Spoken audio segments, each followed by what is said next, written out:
नमस्कार प्रेक्षकांनो, आजच्या एपिसोडमध्ये इथे आता महिपत शिखरे नागेश्वरला भेटायला आलेला असतो. तेव्हा इथे सुभानराव येऊन दरवाजा उघडतो आणि म्हणत असतो की अरे महिपत दादा, तुम्ही आज इकडे, कसा तुमचा दौरा? तर प्रेक्षकांनो, महिपत म्हणत असतो, आलो असाच फिरत फिरत. नागेश्वर साहेब आहेत का? तेव्हा इथे सुभान म्हणत असतो की हो आहेत ना. तेवढ्यातच तिथे नागेश्वर येतो आणि म्हणत असतो की कोण आहे सुभानराव, कोण आले आम्हाला भेटायला? तेव्हा महिपत म्हणत असतो की नागेश्वर साहेब, अहो आम्ही आलो आहे तुम्हाला भेटायला. तेव्हा नागेश्वर म्हणत असतो, या महिपत साहेब या, बरं झालं तुम्ही आलात. तेव्हा इथे महिपत म्हणत असतो की आता तुम्ही आमची आठवण काढल्यानंतर आम्ही तुम्हाला भेटायला येणारच होतो ना. बोला, काय काम आहे आमच्याकडे? तेव्हा नागेश्वर म्हणत असतो की महिपत साहेब, तुम्हाला तर माहितीच आहे की आता लवकरच निवडणुकासुद्धा येणार आहेत आणि आम्हाला तर इथे उमेदवार म्हणून सुद्धा आता उभं राहायचं आहे. तेव्हा आमचं तुमच्याकडे थोडं काम आहे. तर इथे काही लोक आता विनाकारण खणखण खणखण वाजत आहेत. त्यांची तोंडं आता कायमची बंद करायची आहेत. तेव्हा महिपत म्हणत असतो, नक्कीच त्यांची तोंडं नक्की बंद केली जातील. तेव्हा नागेश्वर म्हणतो की काहींची तोंडं आम्ही स्वतःहून बंद केलीत. तेव्हा इथे महिपत म्हणतो, मग आता मला इथे कशाला बोलावले? तेव्हा इथे महिपतला आता नागेश्वरने दुसरं महत्त्वाचं काम दिलेलं असतं.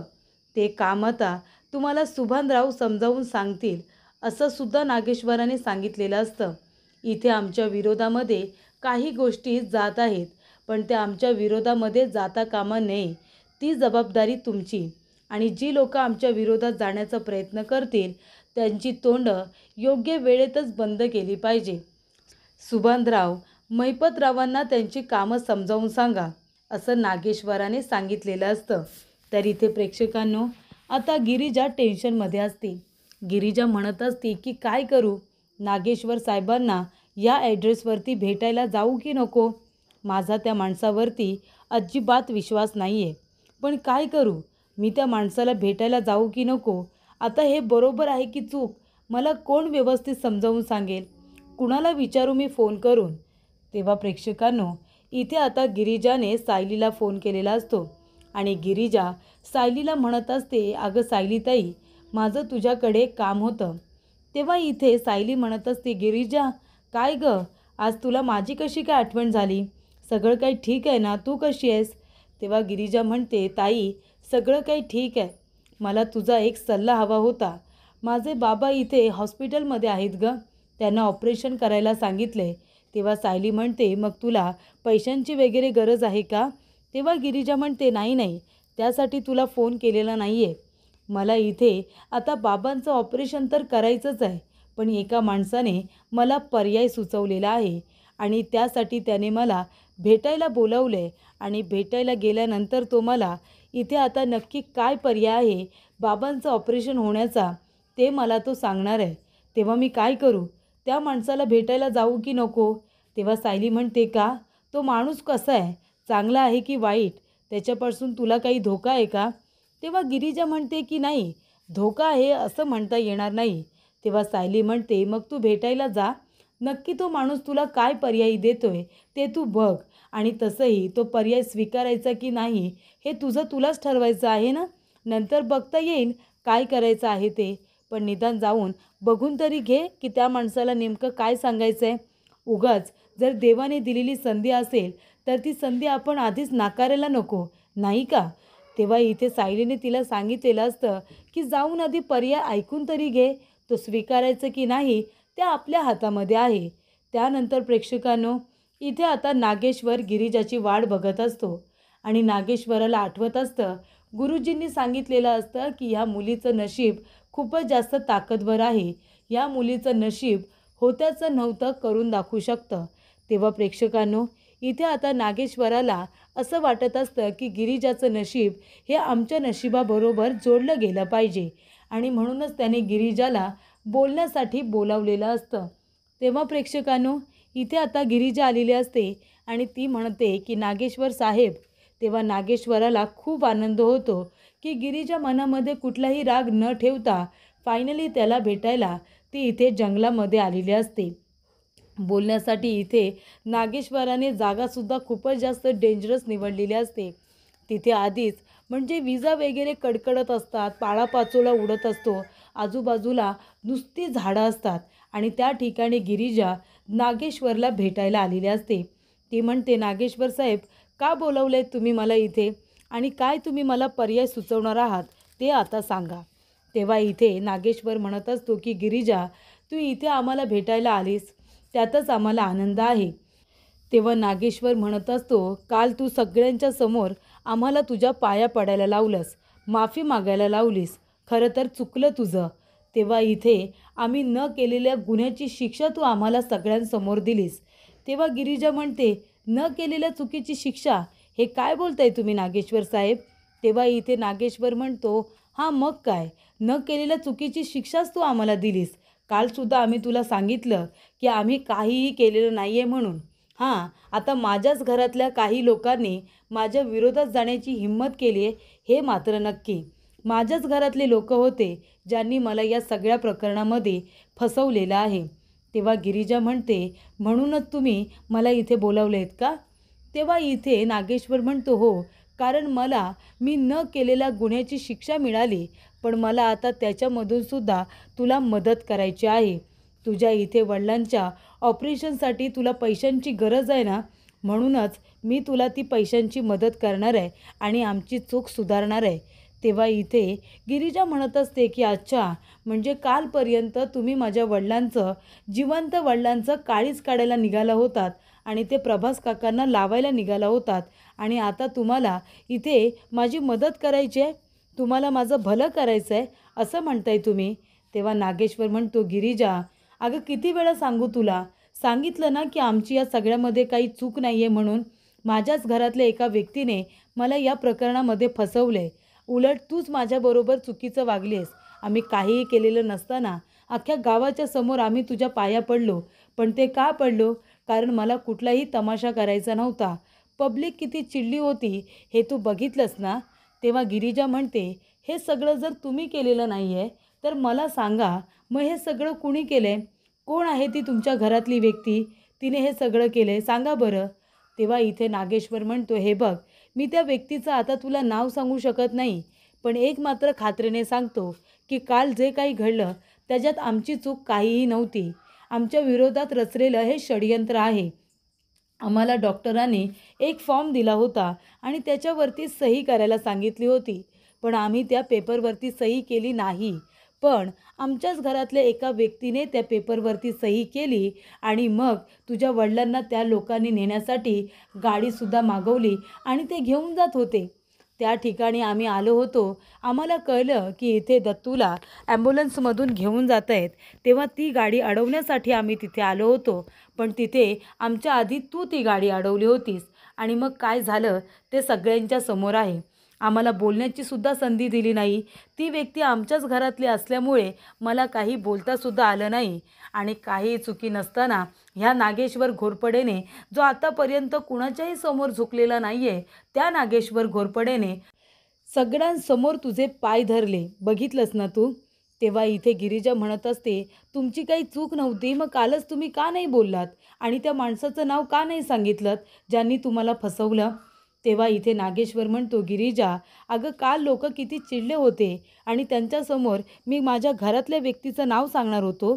जसं तुझं तुझ्या कुटुंबावरती प्रेम आहे, तुझ्या भावावरती, तुझ्या वडिलांवरती, तसं माझंही माझ्या कुटुंबावरती प्रेम आहेच ना, आणि मी माझ्या कुटुंबाचं नाव असं सगळ्यांसमोर सांगणार होतो. तेव्हा मी तिथे काही नाही बोललो, पण आता गिरिजा, तुझ्या मदतीची मला गरज आहे. तेव्हा गिरिजा म्हणते, हे बघा, माझ्याकडून जर गुन्हा घडला आहे तर मी तुमचे हात जोडून माफी मागते. मी खरंच तुमच्या पाया पडते की मी चुकले, मी तुम्हाला माझ्या पाया पडायला लावलं, पण मी ते केलेलं नाही आहे. तुमच्या घरातलेच कुणीतरी हा गुन्हा केला आहे हे तरी तुम्हाला मान्य आहे ना. मग तुम्ही त्या माणसाचं नावसुद्धा मला सांगत नाही आणि मी तुमची मदत काय करू शकते. तेव्हा इथे नागेश्वर म्हणतो, तूच माझी मदत करू शकतेस. मी हात जोडून इथे तुझ्याकडे तुझ्या नशिबाची भीक मागायला आलो आहे. तू नशीबवान आहेस पोरी आणि तू आमचं नशीब बदलू शकतेस. तेव्हा गिरिजा म्हणते, काय, मी आणि नशीबवान, अहो मी कसली नशीबवान आहे. तुम्ही बघताय ना माझी काय अवस्था चालू आहे ते. अहो कधी कधी तर दिवसात फक्त एकदाच जेवत होतो आम्ही आणि बाकीच्या वेळी आम्ही उपाशी राहत होतो. त्याच्यानंतरला माझ्या भावाचं शिक्षण थांबलं आहे. माझे वडील तिथे हॉस्पिटलमध्ये मरणाच्या दारात पडलेले आहेत. त्यांच्या ऑपरेशनसाठी माझ्याकडे पैसे नाही आहेत आणि त्याचबरोबर डोक्यावरचं छप्परही गेले हो आमच्या आणि तुम्ही मला नशीबवान म्हणताय. तेव्हा नागेश्वर म्हणतो, बेटा अगं पैसा असल्यावरच नशीब असतं असं नाही. आपल्यामध्ये इथे नशिबामध्ये इतकी ताकद असते ना की आपण कुठलीही परिस्थिती बदलू शकतो आणि म्हणूनच मी तुझ्याजवळ इथे नशिबाची भीक मागायला आलो आहे.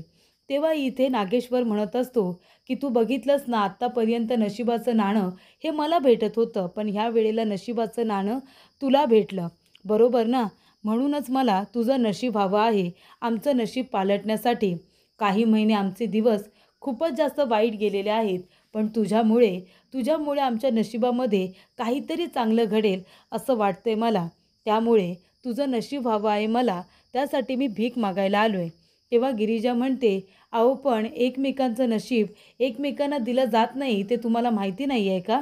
तेव्हा नागेश्वर म्हणतो, हो मला माहिती आहे की तू तुझं नशीब मला देऊ शकत नाही, पण मी तुझं नशीब माझ्या नशिबाबरोबर जोडू तर शकतो ना. तेव्हा इथे गिरिजा म्हणते, म्हणजे मला कळलं नाही, हे तुम्ही कसं करणार आहात? तेव्हा इथे नागेश्वर म्हणत असतो की माझं नशीब जर मला बदलायचं असेल तर मला तुझ्या नशिबाची साथ लागणार आहे आणि म्हणूनच तुझं नशीब मी आमच्या नशिबाबरोबर जोडणार आहे. ते म्हणजे असं की तू आमच्या घरची सून म्हणून यायचं.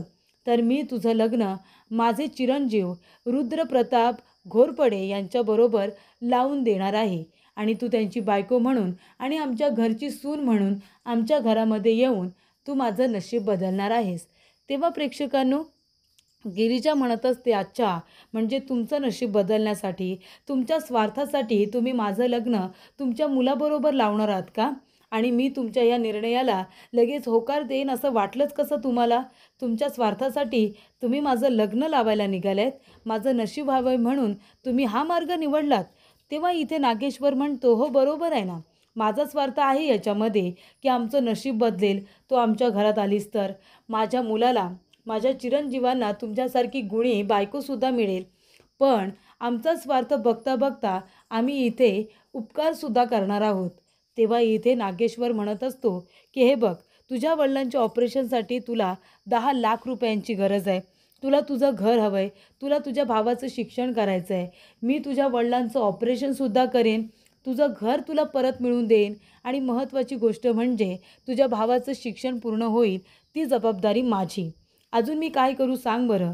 पण मला तुझ्या नशिबाची गरज आहे, म्हणून मी हात जोडून तुझ्यासमोर तुझ्या नशिबाची भीक मागतोय असं समज. तेव्हा इथे मी काही नशीबवान वगैरे नाही आहे असं आता गिरिजा म्हणत असते. तेव्हा नागेश्वर म्हणतो, तू नशीबवान आहेस. अगं हा नागेश्वर घोरपडे आत्तापर्यंत कुणाच्याही समोर झुकलेला नाही आहे, पण तो तुझ्यासमोर झुकला ना, तुझ्या सगळ्यांसमोर पाया पडला ना, मग आता माझ्याकडे पैसा असून काय उपयोग झाला? तिथे माझा पैसा कामी पडला का? की तुझं नशीब? सांग ना. म्हणून मी तुझ्यासमोर हात जोडतोय. आता तुझा जो काही निर्णय असेल ना, तो निर्णय मला मान्य असेल. पण तुझा जो काही निर्णय असेल तो उद्या दुपारी 12 वाजेपर्यंत आमच्या घरी येऊन तू मला तुझा निर्णय सांगायचा आहे. मग त्यानंतरच सगळ्याची दिशा बदलेल. आम्ही इथे तुझ्यासमोर हात जोडून तुला विनंती करतो की मी जे काही तुला बोललो आहे, जो काही पर्याय तुझ्यासाठी निवडला आहे, तो तू मान्य करावास. तुझा जो काही निर्णय असेल तो उद्या 12 वाजेपर्यंत येऊन माझ्या घरी तू सांगायचा आहे. तेव्हा इथे आम्ही तुझं लग्न आमचे चिरंजीव रुद्रप्रताप घोरपडे यांच्याबरोबर लावून देऊ, म्हणजे तुझं नशीब आमच्या नशिबाबरोबर जोडलं जाईल. असे आम्ही आता तुझ्या नशिबाची भीक मागायला तुझ्याजवळ आलेलोच आहोत. तेव्हा इथे नागेश्वराने सांगितलेलं असतं, पण आता वेळ वाया घालवायचा नाही, कारण तुझ्या वडिलांचं ऑपरेशनसुद्धा करायचं आहे. त्यामुळे तू जर माझं म्हणणं मान्य केलंस तर तुझ्या वडिलांचं ऑपरेशन होईल, ते जिवंत राहतील आणि तुझ्या भावाचं शिक्षणसुद्धा पूर्ण होईल. तुला तुझं घरसुद्धा परत मिळेल. आता बघ, विचार कर आणि मला सांग असं नागेश्वर म्हणतो आणि तिथून निघून जातो. त्यानंतर प्रेक्षकांनो, पुढील भागामध्ये इथे आता गिरिजाने विचार केलेला असतो आणि गिरिजा इथे नागेश्वराला भेटायला येते आणि म्हणत असते की तुमचा पर्याय मान्य केल्यानंतर, तुमची अट मान्य केल्यानंतर जर माझ्या वडिलांचा जीव वाचणार असेल तर मी तुमच्या मुलाबरोबर लग्न करायला तयार आहे, तुमच्या घरची सून व्हायला तयार आहे, असं आता गिरिजाने सांगितलेलं असतं. तेव्हा इथे नागेश्वराला खूपच जास्त आनंद होतो आणि त्यानंतर घराच्या लाईट्ससुद्धा आलेल्या असतात. गिरिजाने निर्णय दिल्या दिल्या इथे लाईट्स आलेल्या असतात.